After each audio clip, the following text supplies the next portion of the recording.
Viewers, എല്ലാവർക്കും ദിജോസ് വേൾഡിന്റെ പുതിയൊരു വീഡിയോയിലേക്ക് സ്വാഗതം. ഇന്നത്തെ വീഡിയോയിൽ ഞാൻ സംസാരിക്കുന്നത് പ്രഗ്നന്റ് ആകുന്ന സ്ത്രീകൾക്ക് അവരുടെ ഫസ്റ്റ് ട്രൈമസ്റ്ററിലും, അതായത് പ്രഗ്നൻസിയുടെ ഏറ്റവും ഏർലി സ്റ്റേജിലും അവരുടെ ലാസ്റ്റ് ട്രൈമസ്റ്ററിലും, അതായത് അവരുടെ ഡെലിവറി അടുക്കുന്ന സമയങ്ങളിലും ഏറ്റവും കൂടുതൽ ഉണ്ടാകാൻ സാധ്യതയുള്ള അല്ലെങ്കിൽ ഏറ്റവും തീവ്രമായിട്ട് ഉണ്ടാകാൻ സാധ്യതയുള്ള പ്രഗ്നൻസി ലക്ഷണത്തിനെ പറ്റിയിട്ടാണ്. അപ്പോൾ അതെന്താണെന്ന് നമുക്ക് നോക്കാം. വീഡിയോ നമുക്ക് സ്റ്റാർട്ട് ചെയ്യാം. പ്രഗ്നൻസി എന്ന് പറയുന്നത് നമ്മളുടെ ശരീരത്തിൽ ഒരുപാട് ആക്ടിവിറ്റീസ്, ഒരുപാട് പ്രവർത്തനങ്ങൾ നടക്കുന്ന ഒരു സമയമാണ്. പ്രഗ്നൻസിയുടെ സമയത്ത് പുതിയ പുതിയ ഹോർമോൺസ് നമ്മളുടെ ശരീരത്തിൽ ഇൻട്രൊഡ്യൂസ് ചെയ്യാറുണ്ട്. അതുപോലെ മറ്റു പല ഹോർമോൺസും നമ്മളുടെ ശരീരത്തിൽ അതിന്റെ അളവ് ഉയർത്താറുമുണ്ട്. ഇങ്ങനെ നമ്മുടെ പ്രഗ്നൻസിയെയും അതുപോലെ തന്നെ നമ്മുടെ കുഞ്ഞിനെയും നല്ല രീതിയിൽ എഫക്റ്റീവായിട്ട് കൊണ്ടുപോകുന്നതിന് വേണ്ടിയിട്ട് നമ്മളുടെ ശരീരത്തിൽ ഒരുപാട് ബുദ്ധിമുട്ടുകൾ ഉണ്ടാകാറുണ്ട്, ഒരുപാട് മാറ്റങ്ങൾ സംഭവിക്കാറുണ്ട്. ഈ മാറ്റങ്ങൾ ഉണ്ടാവുന്നതിന്റെ ഭാഗമായിട്ട് നമ്മൾ സ്ത്രീകൾ ഒരുപാട് സഫർ ചെയ്യേണ്ടതായിട്ടും വരാറുണ്ട്. അങ്ങനെ പ്രഗ്നൻസി സമയത്ത് നമ്മുടെ ബ്രെയിനിന് സംഭവിക്കുന്ന ഒരു ബുദ്ധിമുട്ട്, എന്നാൽ നമ്മൾ പോലും ഇത് നമുക്കുണ്ടായ ഒരു ബുദ്ധിമുട്ടാണോ അല്ലെങ്കിൽ ഇത് പ്രഗ്നൻസിയുടെ ലക്ഷണമാണോ എന്ന് പോലും ചിന്തിക്കാത്ത കുറച്ച് കാര്യങ്ങളെ പറ്റിയിട്ടാണ് നമ്മൾ ഇന്ന് ഡിസ്കസ് ചെയ്യുന്നത് കേട്ടോ. അപ്പൊ നമുക്ക് വീഡിയോ സ്റ്റാർട്ട് ചെയ്യാം. പ്രഗ്നന്റ് ആകുന്ന സമയത്ത് നമ്മളുടെ ശരീരഭാഗങ്ങളിലെ ഓരോ ഭാഗത്തിനും അതിൻ്റെതായിട്ടുള്ള രീതിക്ക് മാറ്റങ്ങൾ സംഭവിക്കാറുണ്ട്. എന്തിന് ഏറെ പറയുന്നത്, നമ്മുടെ കൈയുടെ നഖത്തിന് വരെ മാറ്റങ്ങൾ പ്രഗ്നൻസിയുടെ ആ ഒരു ഏർലി സ്റ്റേജിൽ സംഭവിക്കാറുണ്ട്. ഇവിടെ പ്രഗ്നന്റ് ആയ സമയത്ത് സ്ത്രീകളുടെ ബ്രെയിനിന്, അവരുടെ തലച്ചോറിൽ ഉണ്ടാകുന്ന ഒരു പ്രത്യേകതരം മാറ്റത്തെ പറ്റിയിട്ടാണ് സംസാരിക്കുന്നത് കേട്ടോ. എല്ലാ സ്ത്രീകളും അവരുടെ ഡേ ടു ഡേ ലൈഫിൽ നിങ്ങൾ പ്രഗ്നന്റ് ആകുന്ന സമയത്ത് ഈ ഒരു മാറ്റം ഫേസ് ചെയ്യാറുണ്ട്. അപ്പൊ അതെന്താണെന്ന് നമുക്ക് നോക്കിയാലോ. പ്രഗ്നന്റ് ആകുന്ന സമയത്ത് സ്ത്രീകളുടെ ബ്രെയിനിനും അതിനനുസരിച്ചിട്ട് ഒരു മാറ്റം ഉണ്ടാകും എന്നാണ് പറയപ്പെടുന്നത്. ഈ ഒരു കണ്ടീഷനെ ബേബി ബ്രെയിൻ എന്നുള്ള ഒരു ടേം കൊണ്ടും വിശേഷിപ്പിക്കാറുണ്ട്. നമ്മൾ മൾട്ടി ടാസ്കിംഗ് ആയിട്ട് ഓരോ ആക്ടിവിറ്റീസ് ചെയ്തുകൊണ്ടിരിക്കുന്ന സ്ത്രീകൾക്ക് പെട്ടെന്നുണ്ടാകുന്ന മറവി, അല്ലെങ്കിൽ ഒരു കോൺസെൻട്രേഷൻ ഉണ്ടാകാതെ വരിക, അല്ലെങ്കിൽ അവർക്ക് മെമ്മറി പ്രോബ്ലംസ് ഉണ്ടാവുക, അല്ലെങ്കിൽ അവർക്ക് കോൺസെൻട്രേറ്റ് ചെയ്യാനായിട്ട് ബുദ്ധിമുട്ടുകൾ ഉണ്ടാവുക, നമ്മൾ വായിക്കുന്ന സമയത്ത് നമുക്ക് ഡിഫിക്കൽട്ടീസ് ഉണ്ടാവുക, ഇതെല്ലാം പല സ്ത്രീകൾക്കും അവരുടെ ഏർലി പ്രഗ്നൻസിയിൽ അവർ ഫേസ് ചെയ്യേണ്ട കാര്യങ്ങളാണ്. ഇപ്പൊ നമ്മൾ കിച്ചണിലെ ജോലി ചെയ്തുകൊണ്ടിരിക്കുമ്പോഴേക്കും എന്തോ കാര്യം ചെയ്യണമെന്ന് വിചാരിച്ചല്ലോ, അങ്ങനെ നമ്മൾ ഇങ്ങനെ തിങ്ക് ചെയ്തുകൊണ്ടിരിക്കും. പക്ഷെ ഒരുപാട് കാര്യങ്ങൾ നമ്മൾ ഭയങ്കര കൂളായിട്ട് അതിനു മുമ്പ് ചെയ്യുന്നുണ്ടെങ്കിൽ പെട്ടെന്ന് ഇത്തരത്തിലുള്ളൊരു മാറ്റം ഉണ്ടാവുന്നത് നിങ്ങൾ പ്രഗ്നന്റ് ആകുന്നതിന്റെ ഒരു സൂചനയായിട്ട് നമുക്ക് കാണാനായിട്ട് സാധിക്കും. സ്വതവേ മറവി ഉള്ള ഒരാൾക്ക് ഇതൊരു പ്രഗ്നൻസിയുടെ ലക്ഷണമാണോ എന്ന് എളുപ്പത്തിൽ റെക്കഗ്നൈസ് ചെയ്യാനായിട്ട് പറ്റില്ല. പക്ഷേ നമ്മൾ ഓരോ കാര്യങ്ങളും കൃത്യമായിട്ടുള്ള രീതിക്ക് പ്ലാൻ ചെയ്ത് പോകുന്നു, അല്ലെങ്കിൽ മറവി എന്നുള്ളതൊരു ഇല്ലാതെ നമ്മൾ കാര്യങ്ങളെല്ലാം പ്ലാൻ ചെയ്ത് ജോലികളെല്ലാം ചെയ്ത് നമ്മൾ വേഗം പോവുകയും അല്ലെങ്കിൽ എന്തെങ്കിലും തിങ്ക് ചെയ്യാനോ അല്ലെങ്കിൽ ഓർത്തെടുക്കാനോ ഒക്കെ ബുദ്ധിമുട്ടുകളൊന്നും ഇല്ലാത്തവരാണെങ്കിൽ അവർക്ക് ഇത്തരത്തിലുള്ള ഒരു പ്രശ്നങ്ങൾ വരുമ്പോഴേക്കും എളുപ്പത്തിൽ അത് റെക്കഗ്നൈസ് ചെയ്യാനായിട്ട് സാധിക്കും. ഇത് ഇതുകൊണ്ടാണല്ലോ ഉണ്ടായത് എന്ന് നമുക്ക് എളുപ്പത്തിൽ തിരിച്ചറിയാനായിട്ട് സാധിക്കും. നമ്മളിപ്പോ എന്തെങ്കിലും ഒരു കാര്യം എടുക്കാൻ പോയി കഴിഞ്ഞാൽ ഇപ്പൊ ഫ്രിഡ്ജ് തുറന്നിരിക്കുകയായിരിക്കും. ഫ്രിഡ്ജ് തുറന്ന് ഏത് കാര്യമാണ് എടുക്കാൻ പോയത് എന്നറിയാത്ത രീതിക്ക് നമ്മൾ ആലോചിച്ച് നിൽക്കുക. ഈ ഓരോ പ്രശ്നങ്ങളും പ്രഗ്നന്റ് ആയ സ്ത്രീകൾക്ക് ഓരോ സമയത്തും ഫേസ് ചെയ്യാനായിട്ട് വരുന്ന ഒരു സിറ്റുവേഷൻ ആണ്. പലർക്കും ഈ ഒരു ബുദ്ധിമുട്ടുണ്ടാകും. അതുപോലെ തന്നെ പലർക്കും അവരുടെ വിഷനിലും പ്രശ്നം ഉണ്ടാകും, അതായത് നമ്മൾ കാണുന്ന കാഴ്ചയിലും. ഇപ്പോ എനിക്കെന്നൊക്കെ പറയുമ്പോഴേക്കും ഡൈനിങ് ടേബിളും ടിവിയും ആയിട്ട് വലിയ വ്യത്യാസം ഉണ്ടായിരുന്നില്ല. അപ്പൊ മോൾക്ക് ഇങ്ങനെ ഒരു പാട്ടൊക്കെ വെച്ച് ടിവിയിൽ വെച്ച് കൊടുക്കുമ്പോഴേക്കും എനിക്ക് ഡൈനിങ് ടേബിളിൽ ഇരുന്നിട്ട് ആ റിമോട്ടിൽ അഡ്ജസ്റ്റ് ചെയ്യുന്ന സമയത്ത് ടിവിയിൽ ആ എഴുതിയിട്ടുള്ള വൈറ്റ് ലൈൻസ് ഒന്നും കാണാനായിട്ട് പ്രഗ്നൻസി ആകുന്ന ഒരു സമയത്ത് പറ്റുന്നുണ്ടായിരുന്നില്ല. നമുക്ക് ആ ഒരു വിഷൻ തന്നെ അങ്ങോട്ട് ബ്ലറായി പോകും. ആ വെള്ള കളറിലൊരു പാട് അല്ലെങ്കിൽ നമുക്ക് ഒട്ടും വായിക്കാൻ പറ്റാത്ത ഒരു രീതിക്ക് മാത്രം അത് കാണാനായിട്ട് തുടങ്ങിയിരുന്നു. അപ്പൊ ഞാൻ വിചാരിച്ചു എന്റെ ഡോക്ടറെ കാണേണ്ടി വരും എന്നുള്ള രീതിക്ക് ഞാൻ വിചാരിച്ചു. പക്ഷേ ഡെലിവറി കഴിഞ്ഞപ്പോഴേക്കും ആ ഒരു പ്രശ്നം ഏറെക്കുറെ അങ്ങോട്ട് സോൾവ്. അങ്ങനെയുള്ള മാറ്റങ്ങൾ നമ്മുടെ ബ്രെയിനിലും ആ ഒരു സമയത്ത് ഉണ്ടാകും. ഇതിന്റെ ഒരു സെപ്പറേറ്റ് ആയിട്ടുള്ള ഒരു കണ്ടീഷനും അല്ലെങ്കിൽ സെപ്പറേറ്റ് ആയിട്ടുള്ള ഒരു പേരും തന്നെ കൊടുത്തിട്ടുണ്ട്. ബേബി ബ്രെയിൻ എന്നാണ് ആ ഒരു അവസ്ഥയെ സൂചിപ്പിക്കുന്നത്. ഏകദേശം സ്ത്രീകൾക്ക് പ്രഗ്നന്റ് ആകുന്ന സമയം മുതൽ ഇത് തുടങ്ങിയിട്ട് ഒരു 6 years വരെയൊക്കെ ഈ ഒരു സിറ്റുവേഷൻ ഉണ്ടാകും എന്നാണ് പഠനങ്ങൾ സൂചിപ്പിക്കുന്നത് കേട്ടോ. ഏകദേശം നമുക്ക് ഈ ഒരു ബുദ്ധിമുട്ട് ഉണ്ടാകാനായിട്ടുള്ള ഒരു കാരണം നമ്മൾ പ്രഗ്നന്റ് ആകുന്ന സമയത്തും അതുപോലെ കുഞ്ഞിനെ ഫീഡ് ചെയ്യുന്ന സമയത്തും ഒക്കെ നമ്മളുടെ ശരീരത്തിൽ ഉണ്ടാകുന്ന ആ ഒരു പ്രവർത്തനമൊക്കെ കൊണ്ട് നമ്മുടെ ബ്രെയിനിന്റെ സ്ട്രക്ചറിൽ ചെറിയ ചെറിയ വ്യത്യാസങ്ങൾ ഈ ഒരു സമയത്ത് ഉണ്ടാകാം. ഈ ഒരു സ്ട്രക്ചറിൽ വരുന്ന വ്യത്യാസം കൊണ്ടും പല സ്ത്രീകൾക്കും ഏർലി സ്റ്റേജിൽ തന്നെ ഈ ഒരു ബുദ്ധിമുട്ട് ഫേസ് ചെയ്യേണ്ടതായിട്ട് വരുന്നുണ്ട്. പ്രധാനമായിട്ടും ഈ പ്രശ്നങ്ങൾ ഉണ്ടാകാനായിട്ടുള്ള കാരണം നമ്മളുടെ ശരീരത്തിൽ ഉണ്ടാകുന്ന ഹോർമോൺ ചേഞ്ചസ് എന്ന് പറയുമ്പോഴേക്കും പുതിയ പുതിയ ഹോർമോൺസ് നമ്മളുടെ ശരീരത്തിൽ ഇൻട്രൊഡ്യൂസ് ചെയ്തുകൊണ്ടിരിക്കുമ്പോൾ ആ ബേബിയെ പ്രൊട്ടക്ട് ചെയ്യാൻ വേണ്ടിയിട്ട് ഗ്രോത്തിന് വേണ്ടിയിട്ടൊക്കെ പുതിയ പുതിയ ഹോർമോൺസ് നമ്മളുടെ ശരീരത്തിൽ പ്രൊഡ്യൂസ് ചെയ്ത് വരുമ്പോഴേക്കും നമ്മളുടെ ശരീരം അതുമായിട്ടൊന്ന് പൊരുത്തപ്പെട്ട് വരാനായിട്ടുള്ള കുറച്ചൊരു സാവകാശം എടുക്കുമല്ലോ.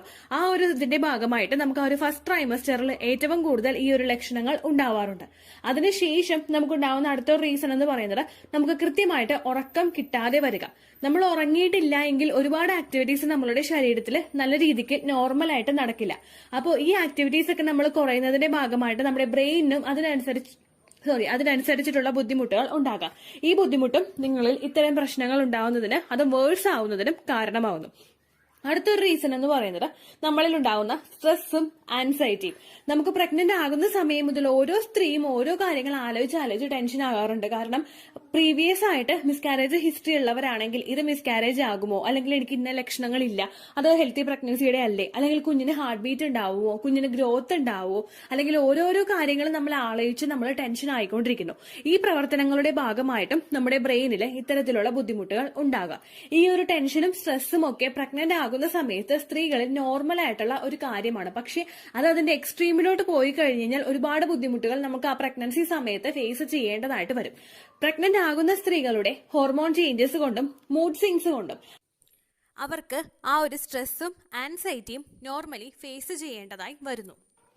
അപ്പോൾ ഈ ലക്ഷണങ്ങൾ നിങ്ങൾക്ക് ഓരോ ദിവസം കഴിയും തോറും കൂടിക്കൂടി വരുന്നുണ്ടെങ്കിൽ ശരീരം നല്ലതുപോലെ ഒന്ന് ശ്രദ്ധിക്കാട്ടോ. ചിലപ്പോൾ നമ്മൾ പോലും ശ്രദ്ധിക്കാത്ത ഭയങ്കര വിയേർഡ് ആയിട്ടുള്ള കാര്യങ്ങളൊക്കെ ആയിരിക്കും പല സ്ത്രീകൾക്കും പ്രഗ്നൻസിയുടെ ആ ഒരു സ്റ്റാർട്ടിംഗ് സ്റ്റേജിൽ തന്നെ അനുഭവപ്പെടുന്നത്. അപ്പോൾ നിങ്ങൾക്ക് ഇടയ്ക്കിടയ്ക്ക് മെമ്മറി ലോസ് ഉണ്ടാകുന്നുണ്ടെങ്കിൽ, അത് ചെയ്തുകൊണ്ടിരിക്കുന്ന കാര്യങ്ങൾ കണക്ട് ചെയ്യാനായിട്ട് പറ്റുന്നില്ലെങ്കിൽ, അല്ലെങ്കിൽ ഓർത്തു വെക്കുന്ന കാര്യങ്ങൾ നമ്മൾ പെട്ടെന്ന് തന്നെ മറന്നു പോകുന്നുണ്ടെങ്കിൽ, നിങ്ങൾക്ക് കോൺസെൻട്രേറ്റ് ചെയ്യാൻ പറ്റാതെ വരുന്നുണ്ടെങ്കിൽ, നിങ്ങൾക്ക് വിഷൻ ഒന്ന് ബ്ലറായി പോകുന്നുണ്ടെങ്കിൽ, അതായത് കാണുന്ന കാര്യങ്ങൾ നേരെ അങ്ങോട്ട് കാണാനായിട്ട് സാധിക്കുന്നില്ല, അങ്ങനെയുള്ള ബുദ്ധിമുട്ടുകൾ, അല്ലെങ്കിൽ വായിക്കാനായിട്ട് എന്തെങ്കിലും ബുദ്ധിമുട്ടുകൾ, ഈ പ്രശ്നങ്ങളൊക്കെ വരുന്നുണ്ടെങ്കിലും നിങ്ങൾ ശരീരം ഒന്ന് ശ്രദ്ധിക്കാട്ടോ. കാരണം നമ്മൾ പറയുന്ന പ്രഗ്നൻസി ലക്ഷണങ്ങളല്ല, അല്ലെങ്കിൽ നമ്മൾ ചിന്തിച്ചു വെച്ചിരിക്കുന്ന ഛർദി, അല്ലെങ്കിൽ നമുക്ക് നെഞ്ചരിച്ചിൽ, അല്ലെങ്കിൽ തലയിറങ്ങി വീഴുക, ഇങ്ങനെയുള്ള പ്രഗ്നൻസി ലക്ഷണങ്ങളൊന്നും അല്ല ഇപ്പൊ പല സ്ത്രീകൾക്കും അവരുടെ ലൈഫ് സ്റ്റൈലിൽ ഉണ്ടായിട്ടുള്ള ചേഞ്ചസ് കൊണ്ടും അതുപോലെ തന്നെ അവരിൽ ഉണ്ടായിരുന്ന ഭക്ഷണ രീതിയിൽ വരുന്ന വ്യത്യാസം കൊണ്ടും ഒക്കെ സ്ത്രീകൾക്ക് ഉണ്ടാവുന്നത്. ഒരുപാട് വിയേർഡ് ആയിട്ടുള്ളതും അൺയൂഷ്വൽ ആയിട്ടുള്ളത് പ്രഗ്നൻസി ലക്ഷണങ്ങൾ ഇപ്പൊ പല സ്ത്രീകളിലും കണ്ടുവരുന്നുണ്ട്. അപ്പോൾ ഇംപ്ലാന്റേഷൻ കഴിഞ്ഞതിന് ശേഷം നിങ്ങൾക്ക് ഇത്തരത്തിലുള്ള ലക്ഷണങ്ങൾ ഉണ്ടാകുന്നുണ്ടെങ്കിൽ നിങ്ങൾ ബോഡി നല്ലതുപോലെ കെയർ ചെയ്യാട്ടോ. ചിലപ്പോൾ അത് പ്രഗ്നന്റ് ആയതിന്റെയും കൂടി ലക്ഷണമായിരിക്കും. ആ ഒരു ഏർലി സ്റ്റേജിലായിരിക്കും എല്ലാവർക്കും തന്നെ ആ ഒരു ഹോർമോൺ ഷിഫ്റ്റ് വരുന്നത്. ഈ ഹോർമോൺ ഷിഫ്റ്റ് വരുമ്പോഴേക്കും നമ്മൾ ആ ഷിഫ്റ്റുമായിട്ട് പൊരുത്തപ്പെടാനായിട്ട് കുറച്ചങ്ങോട്ട് സമയമെടുക്കും. കാരണം പ്രൊജസ്ട്രോൺ ഹോർമോണിന്റെ ഹൈക്ക് നമ്മളുടെ ശരീരത്തിൽ ഉണ്ടായിക്കഴിഞ്ഞാലോ, HCG ഹോർമോണിന്റെ പ്രൊഡക്ഷൻ നമ്മളുടെ ശരീരത്തിൽ ഉണ്ടായിക്കഴിഞ്ഞാലോ ഏറ്റവും കൂടുതൽ നിങ്ങൾക്ക് ബുദ്ധിമുട്ട് നേരിടേണ്ടി വരുന്നത് ആ തുടർന്ന് വരുന്ന ആ ഒരു സ്റ്റാർട്ടിംഗ് സ്റ്റേജിലായിരിക്കും നിങ്ങൾക്ക് ആ ബുദ്ധിമുട്ട് ഏറ്റവും കൂടുതൽ ഫേസ് ചെയ്യേണ്ടതായിട്ട് വരുന്നത് കേട്ടോ. ആ സിറ്റുവേഷനായിട്ട് നമ്മളുടെ ശരീരം പൊരുത്തപ്പെട്ട് തുടങ്ങി കഴിഞ്ഞാൽ പിന്നീട് അങ്ങോട്ടേക്ക് നമുക്ക് ലക്ഷണങ്ങൾ കുറഞ്ഞു വരികയുമാണ് ചെയ്യാറ് കേട്ടോ. അപ്പോൾ ഇത്രയേ ഉള്ളൂ വീഡിയോ.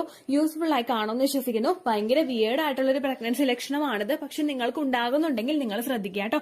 ഞാൻ ഈ വീഡിയോ ചെയ്ത എനിക്ക് വരെ ഈ ഒരു ബ്ലർ വിഷനും അതുപോലെ കോൺസെൻട്രേറ്റ് ചെയ്തെടുക്കാനായിട്ടുള്ള ഒരു ബുദ്ധിമുട്ടും ഉണ്ടായിട്ടുണ്ട്. അതുപോലെ നിങ്ങൾക്കും ഉണ്ടാകുന്നുണ്ടോ എന്ന് നോക്കുക. ഉണ്ടെങ്കിൽ ബോഡി നല്ലതുപോലെ കെയർ ചെയ്യുക. വേറെ ഒരു ലക്ഷണമില്ലെങ്കിലും ബോഡി നന്നായിട്ട് കെയർ ചെയ്യുക കേട്ടോ. ഇത്രയേ ഉള്ളൂ വീഡിയോ. യൂസ്ഫുൾ ആയി കാണുമെന്ന് വിശ്വസിക്കുന്നു. യൂസ്ഫുൾ ആവുന്നുണ്ടെങ്കിൽ ലൈക്ക് ചെയ്യുക, ഫ്രണ്ട്സിനൊക്കെ ഷെയർ ചെയ്ത് കൊടുക്കുക കേട്ടോ. എന്തെങ്കിലും സംശയം ഉണ്ടെങ്കിൽ നിങ്ങൾ കമന്റ്സിൽ ചോദിക്കുക. പണ്ടത്തെ വീഡിയോയ്ക്ക് കമന്റ്സ് ഇടുന്നവർക്ക് റിപ്ലൈ ലഭിക്കുന്നില്ലെങ്കിൽ ലേറ്റസ്റ്റ് ആയിട്ട് ഞാൻ ഏത് വീഡിയോ ആണോ അപ്ലോഡ് ചെയ്യുന്നത് അതിന് താഴെ കമന്റ് ഒന്ന് കോപ്പി പേസ്റ്റ് ചെയ്യാനായിട്ട് ശ്രദ്ധിക്കുക കേട്ടോ. അതുപോലെ ഓവുലേഷൻ ഡേറ്റ് കാൽക്കുലേറ്റ് ചെയ്ത് തരാനായിട്ട് റിക്വസ്റ്റ് ചെയ്യുന്ന ആളുകൾ എത്രയാണോ സൈക്കിൾ ലെങ്ത് അത് മെൻഷൻ ചെയ്യാനായിട്ട് ശ്രദ്ധിക്കുക. സൈക്കിൾ ലെങ്ത് എന്നതുകൊണ്ട് ഉദ്ദേശിച്ചത് ഓരോ മാസവും എത്ര ദിവസം കൂടുമ്പോഴാണോ ബ്ലീഡിങ് വരുന്നത് അതാണ് സൈക്കിൾ ലെങ്ത്. കഴിഞ്ഞ മാസം ഒരു 8-ാം തീയതിയാണ് ബ്ലീഡിങ് ആയതെങ്കിൽ ഈ മാസം 6-ാം തീയതിയാണ് ബ്ലീഡിങ് ആയതെങ്കിൽ കഴിഞ്ഞ മാസം 8-ാം തീയതി മുതൽ ഈ മാസം 6-ാം തീയതി വരെ എത്ര ദിവസമുണ്ടോ അത് കാലണ്ടറിൽ എണ്ണി തിട്ടപ്പെടുന്നതാണ് നിങ്ങളുടെ സൈക്കിൾ ലെങ്ത്. സൈക്കിൾ ലെങ്ത് നമ്മൾ കൃത്യമായിട്ട് കാൽക്കുലേറ്റ് ചെയ്യുകയാണെങ്കിൽ ഓവുലേഷൻ ഡേറ്റ് എളുപ്പത്തിൽ കണ്ടുപിടിക്കാൻ വേണ്ടിയിട്ട് ഒരുപാട് ആപ്ലിക്കേഷൻസും ഒരുപാട് ഓൺലൈൻ ആയിട്ടുള്ള വെബ്സൈറ്റുകളും ഇന്ന് നമുക്ക് അവൈലബിൾ ആണ്. പ്ലേ സ്റ്റോറിൽ പോയിട്ട് ഓൺലൈൻ ഓവുലേഷൻ ട്രാക്കർ എന്ന് ടൈപ്പ് ചെയ്ത് കഴിഞ്ഞാൽ നിങ്ങൾക്ക് അതുമായിട്ട് ബന്ധപ്പെട്ടിട്ടുള്ള ആപ്ലിക്കേഷൻസ് കിട്ടും. അത് പറ്റുന്നില്ല എങ്കിൽ ഗൂഗിളിൽ പോയിട്ട് ഓൺലൈൻ ഓവുലേഷൻ കാൽക്കുലേറ്റർ എന്ന് ടൈപ്പ് ചെയ്ത് കഴിഞ്ഞാൽ അതുമായിട്ട് ബന്ധപ്പെട്ടിട്ടുള്ള വെബ്സൈറ്റുകൾ നിങ്ങൾക്ക് കിട്ടും. അതിൽ നിങ്ങളുടെ ലാസ്റ്റ് മന്തിലെ മെൻസ്ട്രേഷൻ്റെ ഡേറ്റും ഒപ്പം ഞാൻ ഈ പറഞ്ഞ രീതിക്ക് നിങ്ങൾ കാൽക്കുലേറ്റ് ചെയ്യുന്ന സൈക്കിൾ ലെങ്ത്തും എൻ്റർ ചെയ്ത് കൊടുക്കുകയാണെങ്കിൽ നിങ്ങൾക്ക് കൃത്യമായിട്ട് ഓവുലേഷൻ ഡേറ്റ് കണ്ടുപിടിക്കാനായിട്ട് സാധിക്കും.